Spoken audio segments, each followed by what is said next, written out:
Bonjour, chers internautes. Napesi bino vraiment bambote bisika bozali. Bambate la patrimoine de la presse congolaise na yera touche na makambo kitoko etali mboko na biso capitale Kinshasa. Bulu yeke vraiment eza makasi na bakokoso. Nde biso toza wana po na kolandela maizo sama na kata mboko na biso. Toza toujours sima actualité ya kata mboko na biso Congo Kinshasa. Baloba ki bana bakotanga gratuit, mais gratuit tozo mona te. Oh école catholique et boy nango ba enseignant ba boy na bango kotangisa. Batata na biso ya Lizadel basala qui marche lobby pour na maetali gratuité école ya enseignement moyen kakate. De biso toye awa na kati ya centre Lizadel ya wenche papa na biso Joseph. Toye moko lobela biso expliquer biso pourquoi basala qui marche lobby ezala qui pourquoi basala qui yango cause nini. De la patrimoine de la presse congolaise à Kiti précisément à Nakati à Willery de Rokuta Nakati à bureau ya papa Nabiso Joseph ya Lizadel présent ya Lizadel toso la maetali gratuité ya école oh baloba ki pa ya mokonza mboka bana barozonga bakotanga ba école ofele bakotanga makambo nyonso zo ofele metozo monate. Nengo nazo profiter vraiment ko pesa moi 4 mbote nanga esika ya Beloti Bokelo na Luanda et pourquoi pas numéro 1 ya famille Bokelo ya Didier Bokelo na Claudio Bokelo, Patricia Bokelo, bana o poto ndima bango sanguna babi jubek kuto ay mokonza nguna be bango kuna ba etosa bango miliki na miliki Empereur Saint-Marc biso yo tozoko ba toujours na kati na musala toujours na kati ya RDC Champ du Coq yango na kena ngambo ya régie nazomona mon coordonnateur que j'aime beaucoup yo mobali ya pembe Franck Poulou a fungola biso image ba bazota l'émission savoir plus ba mona invité to tata na biso Joseph pardon président ya Lizadel ba mona alinga lo balisusu nini parce que yazanga malobate balobi yende mokonzi yango na kena ngambo ya régie ba fungola biso image. Merci beaucoup à mon coordonnateur Franck Poulou mobali ya pembe Ezekiel Mutanjiri lolenge bo fungola biso image ba bazota l'émission savoir plus ba moni papa Joseph Wango yeyo alobela biso molobeli ya Lizadel mbote papa Joseph mbote maman papa sango boni sango malamu te parce que bana biso baza la difficulté ya côté classe et moi ndenge ni mboko ezotambula ba blocage ebele pour bana ba classe zo pesi biso moto passe.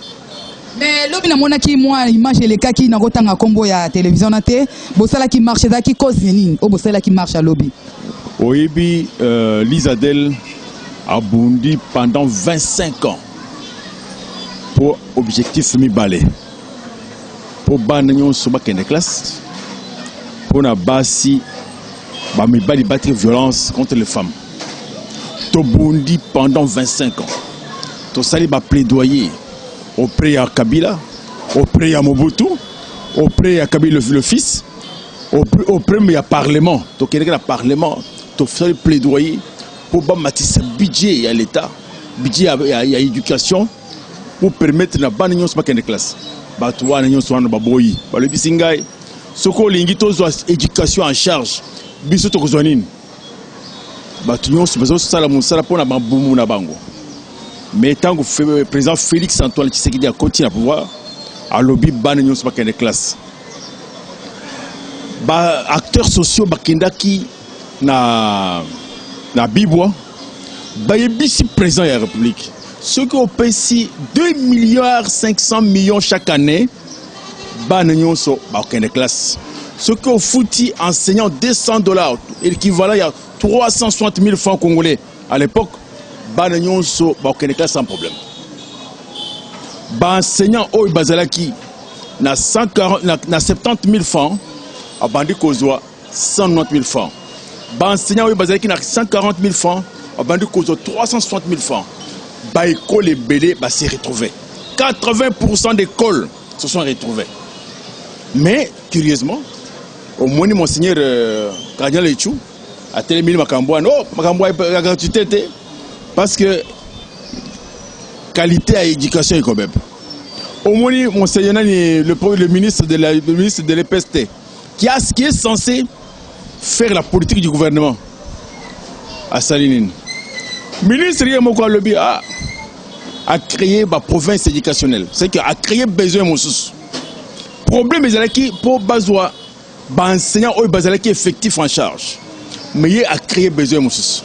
La province éducationnelle, Baseni, ba se copé a créé biloko ebele oye récupérer mbongo nyonso ezalaki pona ba enseignant à récupérer, a créé encore en même temps ba fictif ebele 370 000 au moni ba syndicaliste ba télémeli makambouane ba tali président ba moni président pour ba battre ba monango clair président à lobby ba union sti ba se convenir que biloko wana ezalaki ya faux. Ministre Yemoko a dit ba école fictive ebele ba enseignant fictif ebele ba commissaire ba liste de paye abandi ko futa bato. Ministre Yemoko a engagé bato lelo azo futa bango mais bato ba bandi ko sala mosala ba enseignant kala azo futa bango te et komi mobulu et comme mobulu ba syndicaliste ba lobby et ko sandengo wana te il faut ba futa bato ya biso o ya kala problème oyozo ko wana ya EPSP. Non seulement ça, ministre Yemoko a détourné 62 milliards de francs congolais. Bango, na groupe na na secrétaire général, na directeur de Sekopé, ba détourné bongwan. Oyoki inspecteur général de finances. Rapport na ya lobby, ba congolais ba zui courage moko ya kusakanate. Bazana audace oyo kongimate. Bazo bongo ya l'état, comme ceux qui bongo ya ba para bango. Bazana audace, bazo bongo 61 milliards. 62 milliards, ils se sont partagés entre 5 personnes. Rapport. Mais papa Jos Olimbisa biso formant. Soko Lizadel nakati makambo ya enseignement, azo gagné combien pour okota vraiment makambo monte que ça vraiment risque bako kokanelote na même na ba ministre. Ngai musala na ngai nzambe apesi ngai eza ko défendre bana, ko défendre basi. Bato bazar ba difficulté ko défendre bango.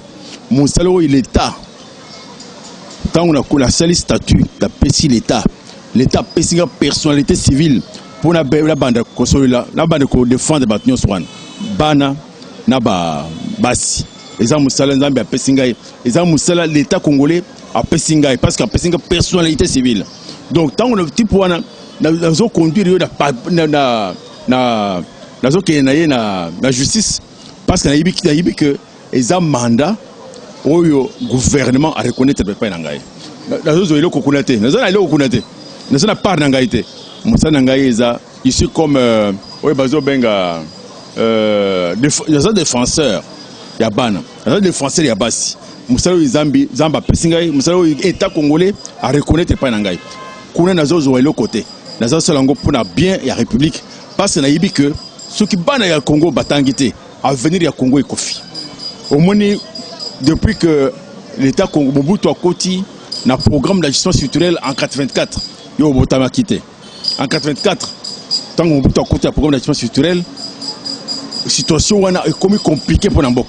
Parce que les enfants de la rue bah se multiplier, bah que les classes bah parents ils belé bah koufi pour la bakambia koko ça va na classe bah enfants oui bah benga bah fille bah benga comment ils wana na bible société. Ma camion sous ma baie na bakuru tout ça ils alliés na éducation.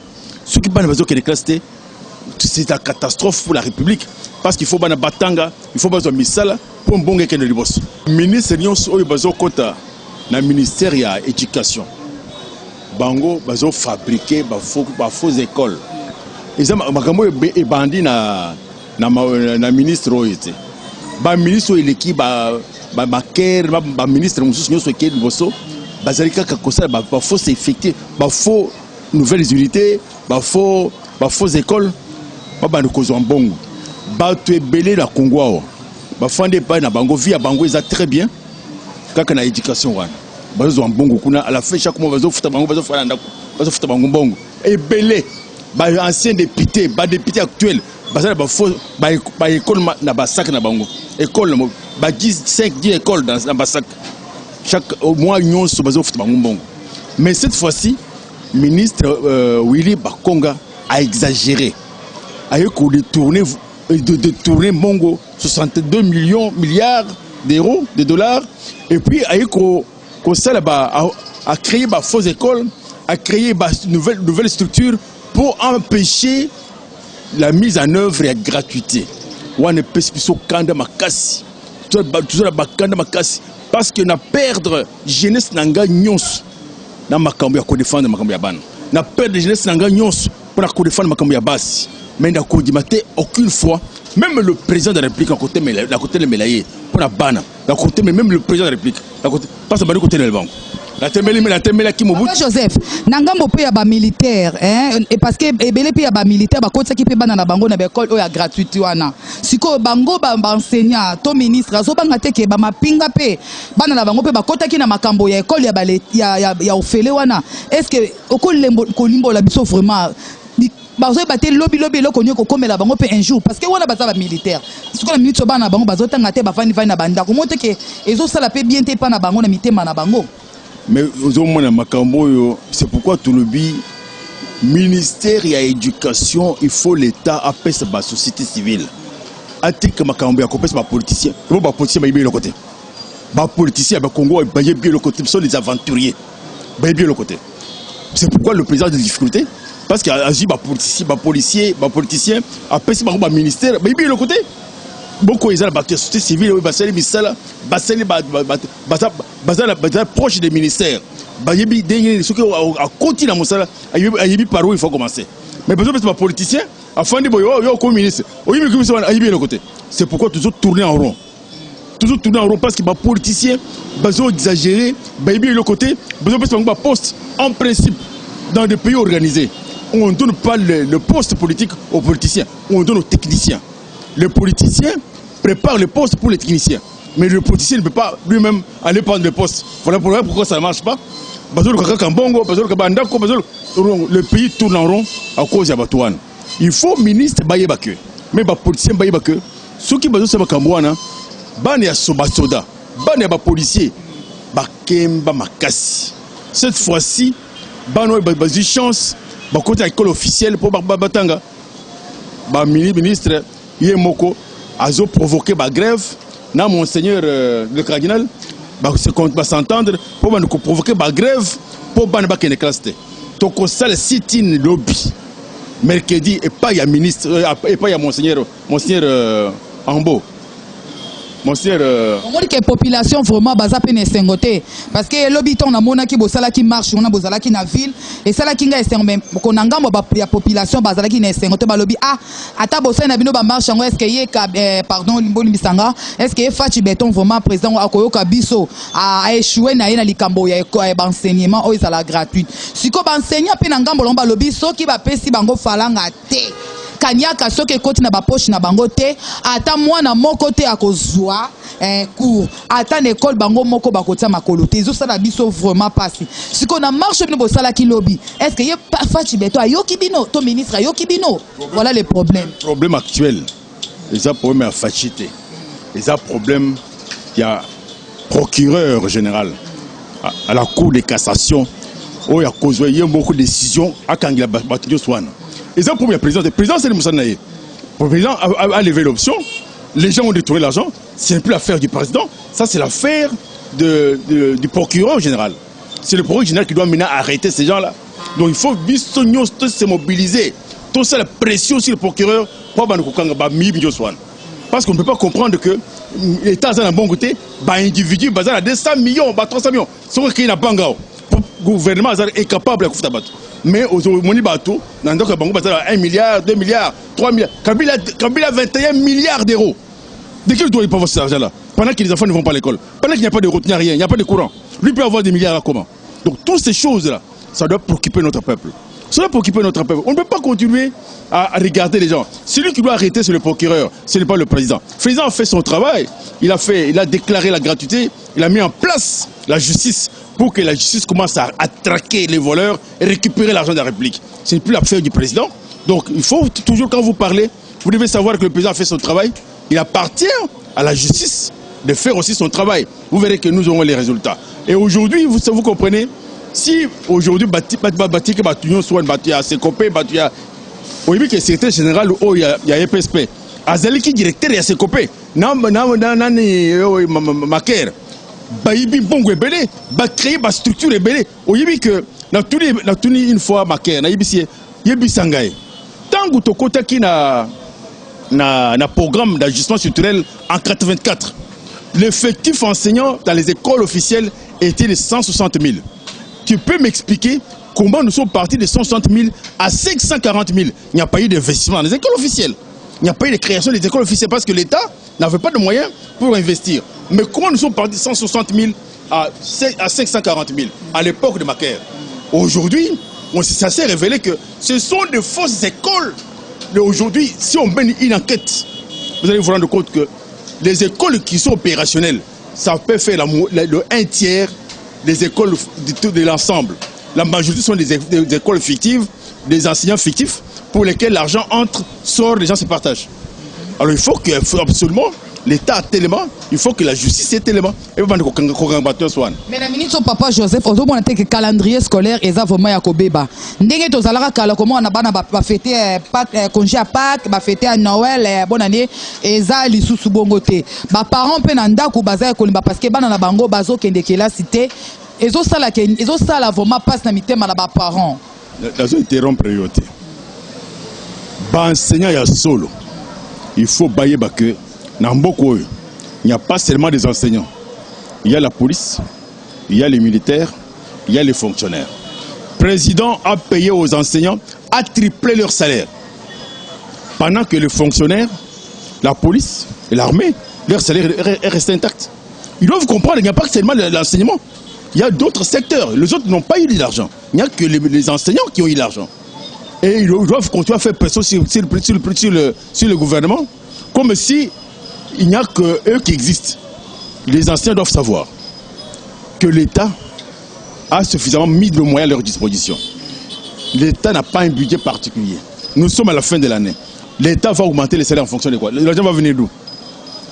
Peut-être l'année prochaine, ou l'année 2022-2023, si le budget de l'État augmente, si les enseignants commencent à dénoncer les pratiques néfastes qui se passent dans les écoles, qui se passent dans quand ils ont les informations sur les détournements, quand les enseignants commencent à les dénoncer, ça va permettre à ce que l'État ait suffisamment de moyens pour augmenter leur salaire. Mais l'État en a mon côté.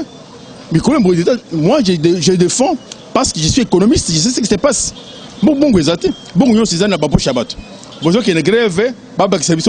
Or, comme les fonctionnaires, les policiers, les militaires, salaire est matité. Vous avez que les politique. Politique. Ce n'est plus la revendication normale. Ils doivent attendre. Les enseignants doivent attendre jusqu'au moment où on va augmenter le budget de l'État, jusqu'au moment où l'État aura suffisamment de moyens pour commencer à réajuster. Bon, moi, je déplore le fait que les enseignants, les écoles, comme Boboto, comme Bonsomi, les écoles, ils ont eu il y a eu le manque à gagner pour eux. Parce que les bandits ont 300, 500 $. Tant généraliser le paiement, ils ont perdu. Mais les écoles, il y a Bissoumagnon, ils ont 100 000 francs, 200 000 francs. Aujourd'hui, ils ont 360 000 francs. Ils ont manqué. Donc il faut que les enseignants comprennent qu'il y a deux catégories. Il n'y a pas seulement les enseignants des grandes écoles, il y a aussi les enseignants des petites écoles qui sont satisfaits de la manière dont les chefs d'État font. Et ces écoles-là fonctionnent. Mais les écoles qui ne fonctionnent pas, ça doit faire peut-être le 1 centième. Parce qu'il n'y a que les grandes écoles de la Gombe qui ne fonctionnent pas, mais qui tentent de reprendre parce qu'il y a eu manque à gagner pour eux. Mais les autres écoles n'ont pas droit de revendiquer quoi que ce soit jusqu'à ce que le budget va augmenter. Motuna o ezalaki ande konanga Lydia Bonga à partir Afrique du Sud, Madame Didier Mbayo. Bango baza na Djoubek, même ndeko nanga lisusu Chilundolo, bango pe baza na Cape Town toujours na kati Afrique du Sud na de gouve Philippe Misapian Nzambe, mobali ya Ivete. Baloba ki boigete, mokolo boko sala so émission na Papa Joseph Tunae. Est-ce que ba enseignant na kati ya Congo Kinshasa bazala ka pe na ba hôpitaux, au cas où babeli ba ke pe na ba hôpital na bango na ba zupe traitement gratuit? Ndé ango motuna ya de gouve Philippe Misapian Nzambe. On a besoin d'un mutuelle de santé. Ceux qui enseignant a tombé malade, à quel un mutuelle, c'est les documents qui est dans l'hôpital. Et puis mutuelle, les autres en charge, la santé, enseignant à Bandabango. Mais le problème c'est que nous avons dans ce pays, c'est que pendant longtemps, l'État a s'occupé de l'enseignante. Cette fois-ci, Fachi s'est occupé des enseignants à Batisalère à Bango. Mais la bêtise qu'il y a eu, c'est qu'on n'a pas différencié, classifié les écoles, grandes écoles et petites écoles. On devait classifier. Comme on n'a pas classifié, les grandes écoles de revendiquent, sont les grandes écoles qui revendiquent. Et avec raison. Mais il faut qu'on trouve le mécanisme comment satisfaire leurs besoins pour qu'ils puissent continuer. Mais les autres petites écoles ici, des Bissoumba, qui ont eu la chance de quitter 70 000 francs à 360 000 francs, ils ne peuvent pas aller en grève, ça n'a aucun sens. Ça n'a aucun sens, ils sont très satisfaits. Mais je voudrais aussi préciser que ce ne sont pas toutes les écoles qui sont en grève. À l'intérieur, dans beaucoup de provinces, les écoles fonctionnent normalement.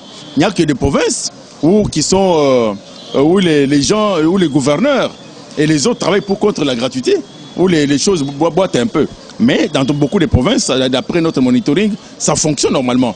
Les écoles publiques, d'autres écoles fonctionnent, comme au Kasaï par exemple. Toutes les écoles fonctionnent normalement. Les évêques ont dit on peut enlever l'option qu'ils ne doivent pas suivre Kinshasa. Kinshasa est en train de faire le théâtre.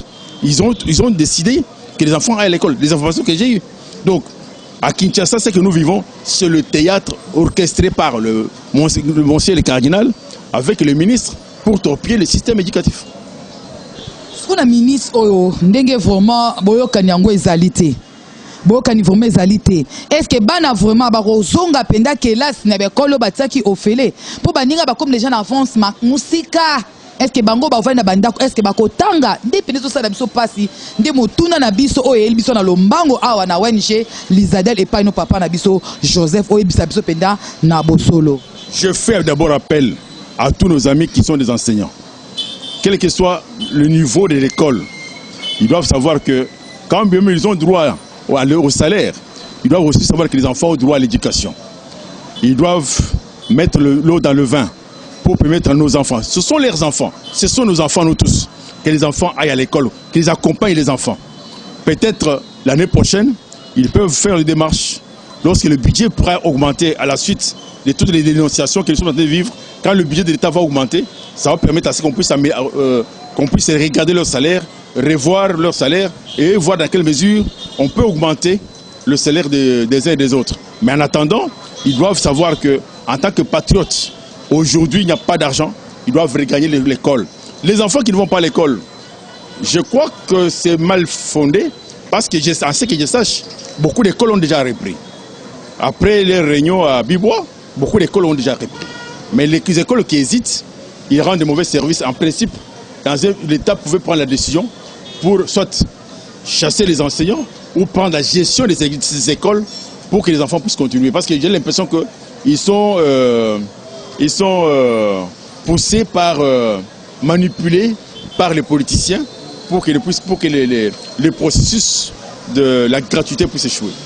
Merci papa Joseph Toyokio, mais dommage na pona mboka na biso Congo Kinshasa, ba enseigner à bazanga transport, ba enseigner à bazanga le côté memela bango que eko sunga bango à l'avenir exaté. Yo comme on tozo na école mingi ya l'état, ba enseigner ba comme côté ba travail manuel et quand les arabes travail manuel les alaka par exemple balai, ba créer, mais le les abongoté. Le travail manuel est comme mbongo. Enseignant à Rolinga senga bana mbongo bana bana mbongo pour être sungaye après ça nanda comme madame Alamba. Pour na nini té likambo ya travail manuel les zongi toujours les zonga kaka na ba na kobenga ngoni na ba matériel ndenge zalaka kala. Maman, le système éducatif congolais est détruit de fond en comble. Il est détruit depuis Mobutu, ce n'est pas aujourd'hui. Il a été détruit depuis Mobutu par la Banque mondiale et le FMI qui ont détruit le système éducatif. Le système Abisso demande des réformes. Il faut des réformes dans le système. Il faut arriver à chasser tous les mauvais enseignants, tous les mauvais préfets, tous les directeurs. Il faut arriver à chasser, recruter de nouvelles mentalités. Le système est détruit. Il faut arriver à faire le contrôle pour identifier les bonnes écoles ou les fausses écoles afin de récupérer l'argent. L'argent est dans le système éducatif. On n'a pas besoin d'augmenter le budget de l'éducation. On a besoin de contrôler, récupérer, enlever du système les fausses écoles et récupérer cet argent, réajuster les salaires des enseignants. C'est dont je suis convaincu.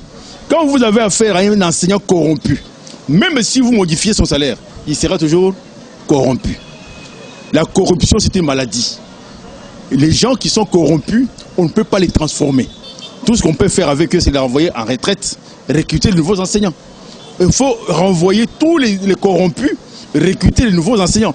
Parce que les gens qui sont corrompus ne pourront jamais se contenter de ce qu'on leur donne. Même si on augmente les salaires de tous ces gens-là à $600, vous verrez que parmi eux, il y aura beaucoup qui vont continuer à demander aux enfants de l'argent. Parce qu'ils sont corrompus. C'est le système mental qui est détruit, qu'il faut les enlever. Pour que Kagame réussisse chez lui, il a chassé tous les Congolais qui étaient au Rwanda, qui étaient dans les écoles. Il a recruté les enseignants tanzaniens. Aujourd'hui, le Rwanda est parti. Si nous voulons que ça marche, ce n'est pas le salaire qui pose le problème. Ce qui pose le problème, c'est le mental. Ok, merci Papa Joseph. Message ni ya pe ozoko annoncer na enseignants nyon surtout au bazalando na quatre émissions savoir plus. Je demande à tous les enseignants de la République de répondre les cours avec tout cœur. Parce qu'aujourd'hui, nous sommes en crise. L'État ne peut rien faire, ne peut pas même pas envisager ajouter $1. Aujourd'hui, l'État est en crise. Il faut que les enseignants reprennent avec espoir que lorsque le budget de l'État va augmenter, on va augmenter leur salaire. Pour l'instant, que tous les enseignants sachent qu'ils ont des droits, aussi les enfants ont leurs droits. Les droits des enfants doivent préoccuper et les enseignants et les parents. Les enseignants sont des parents, ils ont des enfants, ils doivent lutter pour que tous leurs enfants étudient parce que l'argent ne peut pas remplacer l'avenir de la République. Ok, votre numéro s'il vous plaît, papa. 080 89 028 30. Ok, merci Papa Joseph. Nous sommes vraiment presque à la fin de notre émission en savoir plus. Hein. Merci vraiment, merci Papa Joseph.